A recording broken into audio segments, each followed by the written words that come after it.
like L.A.? Gee, I love the mansion. I wish we were a little bit closer. I'd love to stay there again. That's a beautiful place. Isn't it wonderful? Gosh, it's great. They have this, Jimmy, whenever you're ready, we'll... With Casa, the publicist. Aha, How you great. doing? Fine, thank you, dear. Yeah, these are Texas flies that you can actually walk up to and go, excuse me, and you pick them up and go, do you mind moving over here? They don't they're not under a lot of power here. It's kind of laid back. You're starting. All right.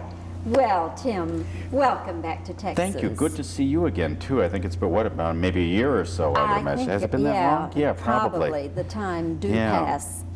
But anyway, I'm so thrilled because you're back doing The Odd Couple, at which I saw you do in Dallas with Pat Harrington, and you brought along your old friend Tom Poston. Yes, I guess we all kind of are a family. Pat, Tom Poston, Louie and I, Don Knotts, we're all part of that Steve Allen clan that was back with the old Tonight Show with Steve. And so we really, it's a joy working with all of these guys. I've worked with, I think, all of them now.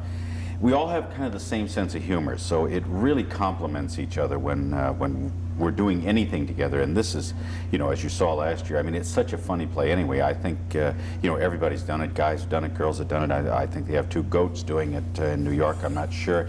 But everybody has done it, so people are actually familiar with the play, and by the time they get there, the object is to give them a new Felix and a new Oscar, and hopefully we've done that. And Tom has added so much to it, you know, since he's joined our crew, so it's very nice, very easy to do.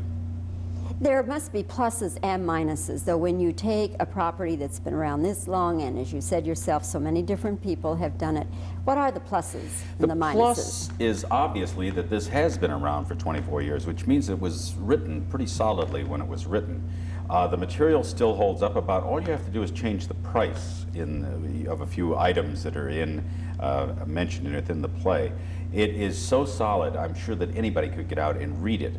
Also the plus is that you have an opportunity to, even though a lot of people have done it, is to build on your own Felix or your own Oscar. Now, obviously, coming from television, people expect to see a lot of television, in a sense, from what we do. It's not that we've made it a television sitcom, but we certainly have added a lot of physical business that probably normally wouldn't have been in the original, that's for sure.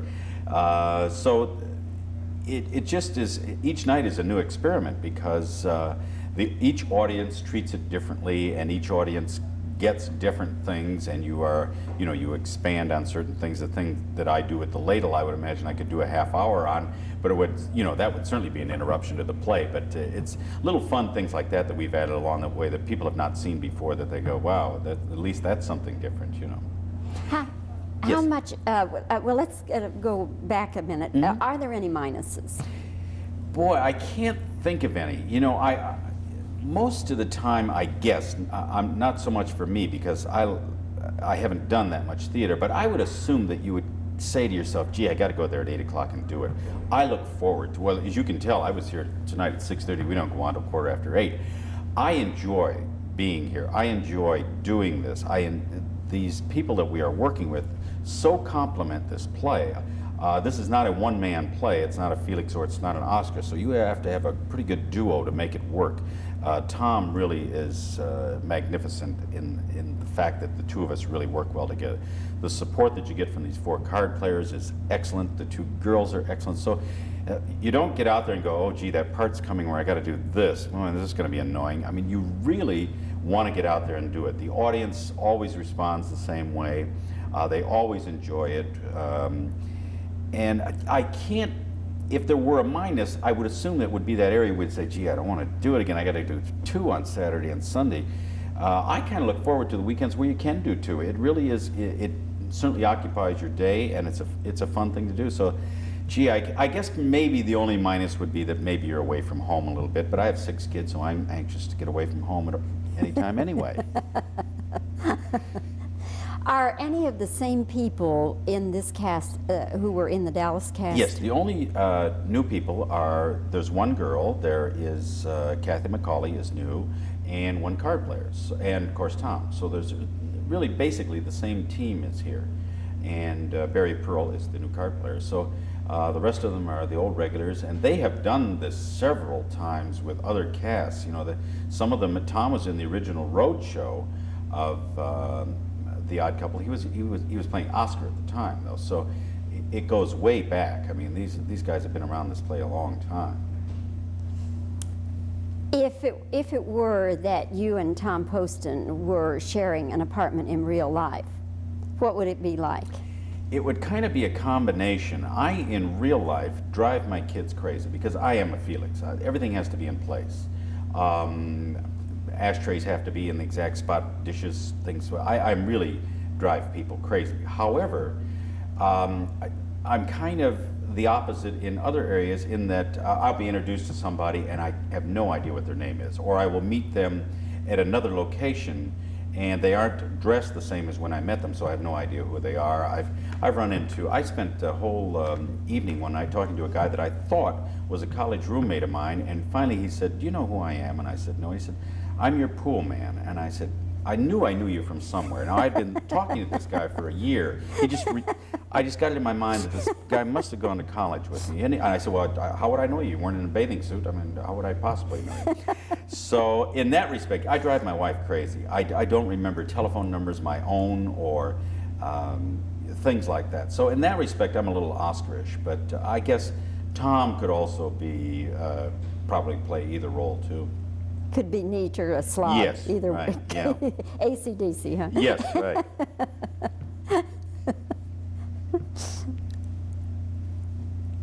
Okay. These are Texas flies. Yes, these flies do not have any power. They're very either they're very wealthy flies or they kind of sit there and go zzz. Can actually catch them and go, hello, get over here. Have you had to adjust this much for In the Round? Not really. As a matter of fact, probably In the Round, with the exception of the fact that once in a while you have your back to a certain portion of the audience, is probably much better because the audience is much closer. You don't get this view of the play. You get a much closer look at the play and a much closer look at the performance. So what you are doing has to be handled a little differently because you can't get away with anything. You can't back off in a corner and really adjust something. There is no place to go. You are surrounded out there. But it also is a great feeling because you're really only a matter of feet away from the audience. So they get to really get in touch with you, and see what's going on. And of course in a theater like this where there isn't a bad seat. I mean, there is no area where we always play in one direction. I mean, this play continually, my mother, we're going to play a theater in the round in Cleveland, and she said, now does that mean that the stage rotates? And I said, no, the audience actually rotates. We're stationary in the audience, so to speak, going around. It's like this. So it's a novel idea, it really is. If you she bought it? Yes, she bought it, sure. Yes, everybody says, where'd you get your sense of humor from? I think it was probably from my parents. They were extremely funny people and didn't know it. My father was Irish, and whatever he did was right. And he hooked up a doorbell one time, which he hooked up backwards, so it rang all the time, except when you pushed the doorbell. So we would sit around, and I told him, I said, I think it's backwards. And he said, no, because that's the way it went, that's the way it's going to be. And it kind of buzzed all the time, except when they rang it. So we would sit around at night listening to this buzz, and then it would stop, and he'd go, I'll get it. So that's the truth, too. And my mother keeps saying, you exaggerate on all stories. You tell everybody those stories and said there's exaggeration. And one day they were doing Good Morning America in Cleveland. They asked me to do a portion of it. So they went out to Chagrin Falls, and I said, which is a true story, we had a cuckoo clock in our house that my son had made for my mother. And the cuckoo part of it was bothering my mother at night, cuckooing all night. So she told my father to stop the cuckoo clock. So rather than stopping the clock, he taped the door shut of the cuckoo clock. So now every hour you would hear, "Kumark, kumark," this bird trying to get out with this busted beak on it. And she said, oh, now that's an exaggeration. I said, excuse me. And I went to the clock, and it was still taped shut. The door is still taped shut. The bird is still in there, probably with a big headache, I would imagine. Are your own kids funny? Yeah, I'm afraid so. They seem to have acquired a sense of humor somewhere along the way. I don't know where they get that. Yeah, they have a pretty humorous outlook at life too. I think I've always done that. I've always tried to share the humorous side of life with them, and with you're only here for a matter of minutes. No sense in going around like a grump. So I really sometimes it gets me in trouble, but what the heck, I enjoy getting on an elevator and instead of turning around and facing the doors, to face the people. I mean, it's unbelievable what they do. They all go. It's like a maniac got on, and they're all like looking down or around like this. I like to do things like that and disrupt people's days. See if they're okay. Do people instantly recognize you, or do they kind of stop and stare a bit? They sometimes are a little, I think people, I've been in the business 25, 26 years, I guess, so they've come accustomed to seeing me, and I think that they feel that they've either seen me somewhere else or that they know me, because people will come up to me and, say like, what time is it, Tim? I mean, it's like they already know me, and so it's quite enjoyable, and people, I enjoy being with people. I probably spend more time than people would even like when they ask for an autograph. I really attach myself to them, go over to their house, I stay for a while. They have a spare room, I move in. So, but people who have seen you for that long, I think that when they finally get an opportunity to say hello to you, you should take some time and share that with them, because they may have been watching you for 20, 25 years or whatever, and you certainly wouldn't want to say, get out of my life, because that would ruin, what you have established with them. So I do spend quite a bit. I love different reactions of people to what they do. A lady asked me as we were eating this evening, and she said, could I have your autograph? And I said, yes. And I gave her my autograph, and I said, excuse me, this is the best one I've ever done. Could I keep this? She said, sure. So I love that kind of contact with people. Tim, it's getting close to showtime for you. Wow, yeah, boy, we're so nervous. You are always. I don't know what I'm going to do.